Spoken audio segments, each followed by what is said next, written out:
Today, I begin a new life. Today, I shed my old skin, which has too long suffered the bruises of failure and the wounds of mediocrity. Today, I am born anew, and my birthplace is a vineyard where there is fruit for all. Today, I will pluck grapes of wisdom from the tallest and fullest vines in the vineyard, for these were planted by the wisest of my profession who have come before me, generation upon generation.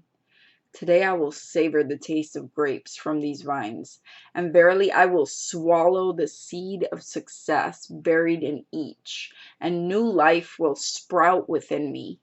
The career I have chosen is laden with opportunity, yet it is fraught with heartbreak and despair, and the bodies of those who have failed, where they piled one atop another, would cast its shadow down upon all the pyramids of the earth. Yet I will not fail as the others, for in my hands I now hold the charts which will guide me through perilous waters to shores which only yesterday seemed but a dream.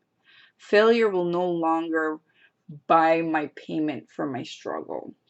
Just as nature made no provision for my body to tolerate pain, neither has it made any provision for my life to suffer failure. Failure, like pain, is alien to my life.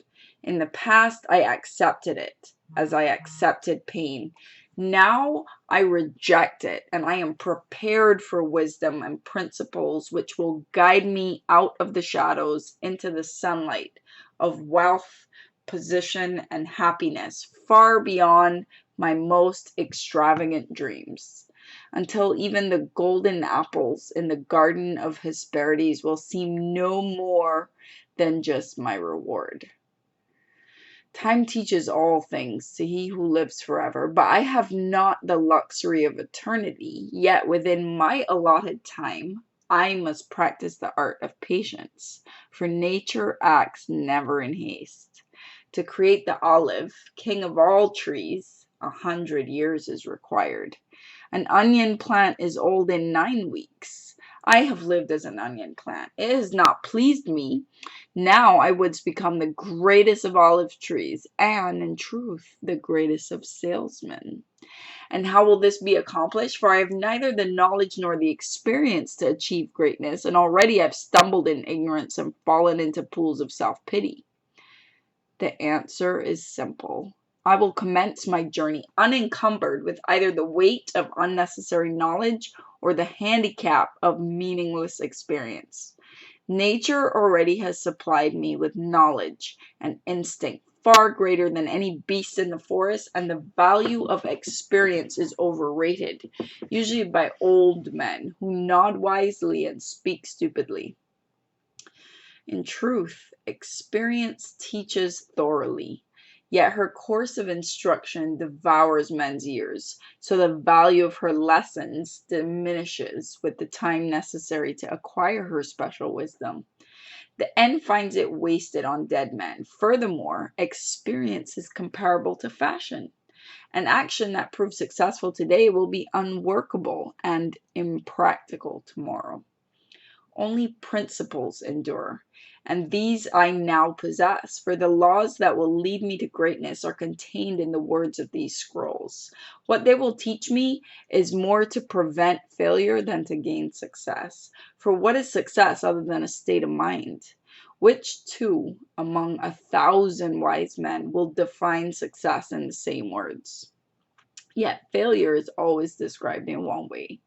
Failure is man's inability to reach his goals in life, whatever they may be. In truth, the only difference between those who have failed and those who have succeeded lies in the differences of their habits. Good habits are key to all success. Bad habits are unlocked door to failure. Thus, the first law I will obey, which precedes all others, is I will form good habits and become their slave.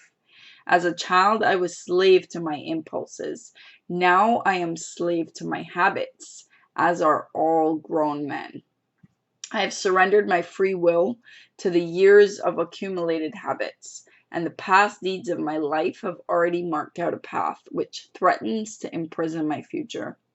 My actions are ruled by appetite, passion, prejudice, greed, love, fear, environment, habit, and the worst of these tyrants is habit. Therefore, if I must be a slave to habit, let me be a slave to good habits.